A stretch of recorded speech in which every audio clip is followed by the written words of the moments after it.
ஏ மச்சான், இந்த மெசேஜ பாரு.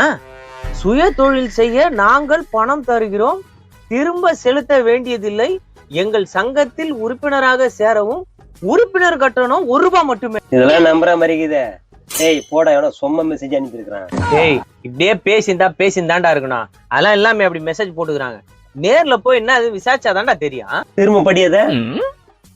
சுய தொழில் செய்ய நாங்கள் பணம் தருகிறோம், திரும்ப செலுத்த வேண்டியதில்லை. ஒரு நிமிஷம் ஏண்டா, திரும்ப செலுத்த வேண்டியதுல எவன்டா சும்மா கொடுப்பான்? போடா, எவனோ பொய்ய சொல்லிக்கிறான். உண்மை இல்லாம அந்த மெசேஜ் போட்டுக்கிறாங்க. நான் வாங்க போறேன்ப்பா, நீ வரியா? நான் வரல. நீ வரல, நான் போறேன். நானும் வரேன். வா.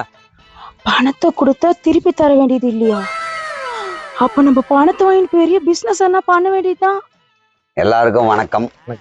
நல்லா இருக்கீங்களா? ஒருவேளை நீங்க நல்லா இல்லைனாலும் கவலைப்படாதீங்க. நம்ம சங்கம் நல்லா இருக்கணும்ன்ற நோக்கத்துக்காக தொடங்கப்பட்டது. மெசேஜ் பார்த்துருப்பீங்க, பார்த்துட்டு தான் வந்திருப்பீங்க. உங்களுக்கு சுய தொழில் செய்யணும் அப்படின்னா அத்தை, மாமா, சித்தப்பா, பெரியப்பா, தாத்தா சொத்து எதுவுமே இல்லை. பேங்க் போனால் உங்களுக்கு லோன் தரல, அப்படியே லோன் கொடுத்தா திருப்பி கட்டணும். இந்த சிக்கல் எல்லாம் இல்லாமல் நம்ம தொழில் தொடங்க பணம் தரோம். அதை தப்பான வழிக்கு மட்டும் தயவு செஞ்சு யூஸ் பண்ணக்கூடாது. தொழில் செஞ்சு நீங்க சம்பாரிச்சுக்கங்க, திருப்பி கூட தர வேணாம். சம்பாரிச்சிங்க, நான் வேணானே சொல்லலை. ஆனால் நீங்க பண்ண வேண்டியது தப்பான விஷயத்துக்கு மட்டும் போகக்கூடாது. சார் ரொம்ப நன்றி சார். இந்த காலத்துல யார் சார் இப்படிலாம் உதவி செய்வாங்க? பிரதர், இது உதவி கிடையாது. நீங்க யாரும் உதவி வாங்குறதா நினைக்காதீங்க. நான் சேவையா தான் செய்யறேன் தவிர நான் உதவி பண்றேன் அப்படிலாம் நீங்க அந்த எண்ணத்தோடு இருக்க வேணாம். அப்படின்னா உங்களுக்குள்ள மனசுக்குள்ள என்னடா அவர் உதவி பண்ணி நம்ம யாசகம் வாங்கினோமா அப்படின்னு தோணும். அப்படிலாம் கிடையாது. நீங்க முழு முயற்சியோடு முழு மூச்சியோடு கஷ்டப்பட்டா முன்னேற முடியும். இந்த சமூகத்துல நம்மளும் ஒரு அந்தஸ்துல இருக்கணும்ல, அதுக்காக தான் ஒவ்வொருத்தரும் நல்லா இருக்கணுன்றதுக்காக நான் இந்த சங்கத்தை ஆரம்பிச்சு பண்ணிட்டு இருக்கேன். ஸோ அதனால உங்க எல்லாருக்குமே மீண்டும் ஒரு முறை சொல்றேன், நீங்க எல்லாம் பெரிய பிசினஸ் மேனா வரணும். Okay sir. சார் நீங்க எவ்வளவு பணம் சார் தருவீங்க? அதாவது சிறு தொழில் பெரு தொழில்னு இருக்கு. உங்களுக்கு எந்த தொழில் தெரியும்? நான் 5000 தரேன், 5 லட்சம் தரேன், 5 கோடி கூட தரலாம். உங்க தொழில் என்ன, அந்த தொழிலுக்கு முதலீடு எவ்வளவு தேவை, அவ்வளவு கொடுப்போம் நம்ம. சார் வெல்டிங் ஷாப் வைக்கிறதுக்கு பணம் கொடுப்பீங்களா சார்? வெல்டிங் ஷாப் என்னங்க? வெல்டிங் ஷாப் வெல்டிங் ஃபேக்டரியே வைங்க, நான் முதலீடு பண்றேன், நான் தரேன். அதனால நீங்க எதுக்கும் பதட்டப்படாதீங்க. அதாவது உங்களுடைய தன்னம்பிக்கை தைரியம் தான் உங்களை வழி நடத்தும். நான்லாம் கிடையாது. நான் துணி கடை வைக்கலான்னு பாக்குறேன், அதுக்கும் பணம் தருவீங்களா? கண்டிப்பா தருவோமா. பெண்கள் முன்னேற்றம் இந்த நாட்டுக்கும் நல்லது, வீட்டுக்கும் நல்லது. அதனால நீங்க எப்போ சுயமா தொழில் தொடங்கணும்னு நினைக்கிறீங்களோ அதுவே பிளஸ் தான். எவ்வளவு தேவைப்படும் அதை சொல்லுங்க. அது எனக்கு தெரியாதுங்க. அதை முதல்ல நீங்க தெரிஞ்சுக்கணும். அதுக்காக பணம் தர மாட்டேன்னு சொல்ல வரல, அதை நீங்க தெரிஞ்சுக்கணும். இப்போ சூரத்துல போய் வாங்குனீங்கன்னா மெட்டீரியல் விலை கம்மியா இருக்கும். கல்கட்டால போய் வாங்கணும், மதுரால வாங்கணும், காஞ்சிபுரத்துல வாங்கணும், பனாரஸ்ல வாங்கணும். இங்க ஹோல்சேல் ரேட்டுக்கு கிடைக்கும். அப்ப நீங்க வாங்கினா அதிக கொள்முதல் பண்ணி லாபத்தை சம்பாதிக்க முடியும். சார் எனக்கு எந்த தொழிலுமே தெரியாது, ஆனா தொழில் பண்ணணும்னு ஒரு ஆசை. நான் என்ன தொழில் பண்றது சார்? இந்த அம்மாவுடைய தன்னம்பிக்கையை பாருங்க. தொழில் தெரியாது, ஆனா சொந்த தொழில் செய்யணும் அப்படின்னு ஆசைப்படுறாங்க. உண்மையிலேயே நான் உங்களை பாராட்டுறேமா. உங்களுக்கு நான் ஒரு சொந்த தொழிலே சொல்றேன், கொஞ்சம் ஈஸியா இருக்கிறதா தான் பண்ண முடியும். இந்த கல்யாண வீட்டுக்கு பாத்திரம், பந்தல், சேரு, டம்ளரு, கிளாஸு இது எல்லாமே வாங்கி கொடுத்துட்றேன். நீங்க ஒரு இடத்துல வச்சுட்டு வாடகைக்கு விட்டீங்கன்னா போதும்.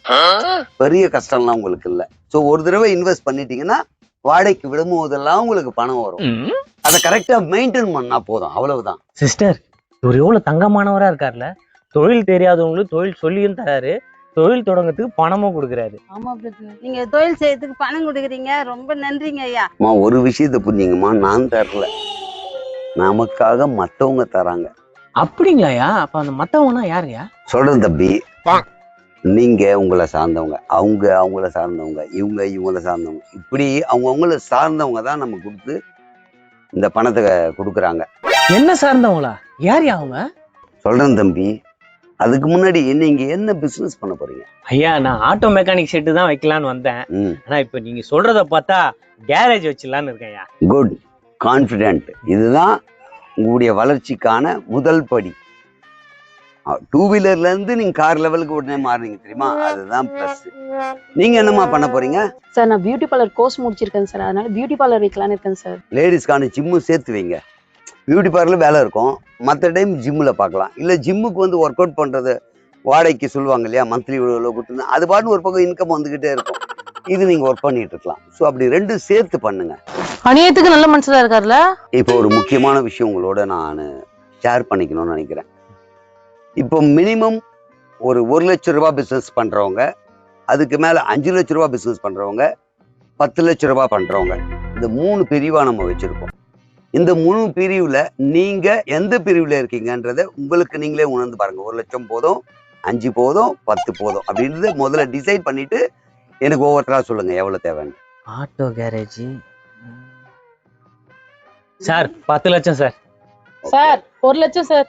சார் எனக்கு 5 லட்சம் தேவைப்படுது சார். சார் எனக்கு 5 லட்சம் சார். சார் நீங்களா பார்த்து எவ்வளவு கொடுக்குறீங்களோ கொடுங்க சார். ஓகேம்மா, உங்களுக்கு எஸ்டிமேட் பார்த்துட்டு எவ்வளோ வருதோ அதை தரமா. இப்போ இந்த 1 லட்சம் கேட்டவங்கெல்லாம் நம்ம கிட்ட 1000 ரூபாய் புக்கை வாங்கிக்கோங்க. இந்த 5 லட்சம் கேட்டவங்கெல்லாம் 5000 ரூபாய் புக்கை வாங்கிக்கோங்க.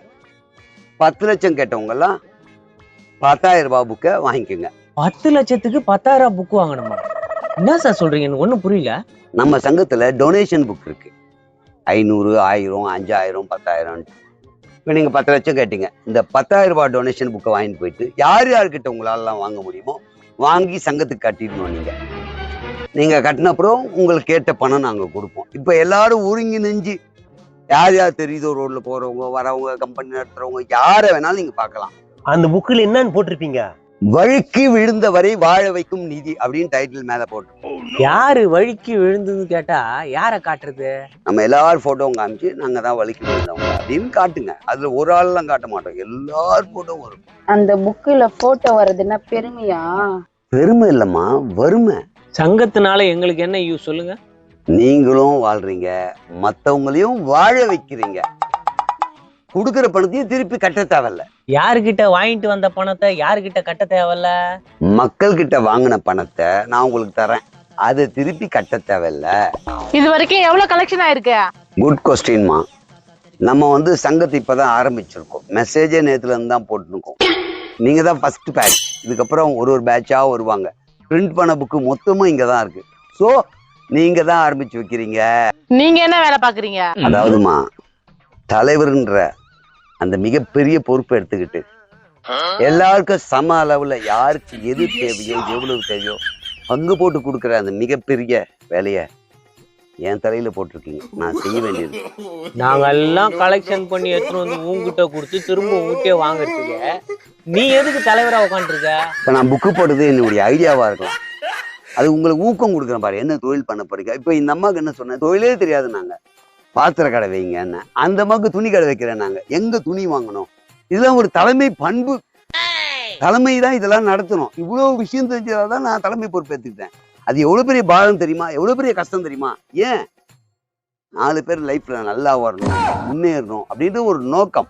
உன் சொந்த பணத்துல யாருக்காவது ஏதாவது கொடுத்துருக்கியா? கொடுக்கணும் தான் ஆசை. அந்த அளவுக்கு என்கிட்ட வசதி இல்லை. ஸோ இருக்கிற பணத்துல சங்கத்துக்காக தான் நான் செலவு பண்ணேன். அந்த பில் புக் அடிச்சேன்ல, அது என் சொந்த பணத்தில் தான் அடித்தேன். ஸோ என்னால் முடிஞ்சது நான் பண்ணேன். அதே மாதிரி உங்களால் முடியுன்ற கான்ஃபிடென்ட் வைங்க. கடையாக ஏறுங்க, ஃபேக்ட்ரியாக இருங்க, முதலாளியாக பாருங்க. இதே நீங்க 100 ரூபாய் தான் பஸ் ஸ்டாண்டா போங்க, தெருவா போங்க. உங்களால முடியும்ன்ற ஒரு நம்பிக்கை தான் உங்களை உயர்த்தும். எதே நாங்க எல்லாம் சேர்ந்து தெருவா போய் சின்ன சின்ன பிச்சை எடுத்து வந்து உங்ககிட்ட கொடுப்போம். பெரிய பிச்சைக்கார நீ அதை வாங்கி எங்களுக்கே திருப்பி பங்கு போட்டு கொடுப்பியா? இந்த பழப்புக்கு மச்சான் அப்பயே சொன்ன டுப்பாக்குறன்னு கேட்டியா? நீ என்னையும் கூப்பிட்டு வேண்டாம் பாருங்க. இதெல்லாம் ஒரு குழப்பம்னு வந்துட்டோம். இந்த பேட்ச் கிட்ட ஏதோ ஒரு மிஸ்டேக் பண்ணியிருக்கேன். அடுத்த பேட்ச் கிட்ட கொஞ்சம் தெளிவா பேசணும். நல்ல ஐடியா தானே, ஏன் துப்பிட்டு போறாங்க? இதெல்லாம் சிந்திக்க வேண்டிய விஷயம். நீங்க யாருன்னா ஃப்ரீயா இருந்தீங்கன்னா வாங்க, சொந்தமா தொழில் பண்ணுங்க, திருப்பி கட்ட தேவையில்ல. ஓகேவா?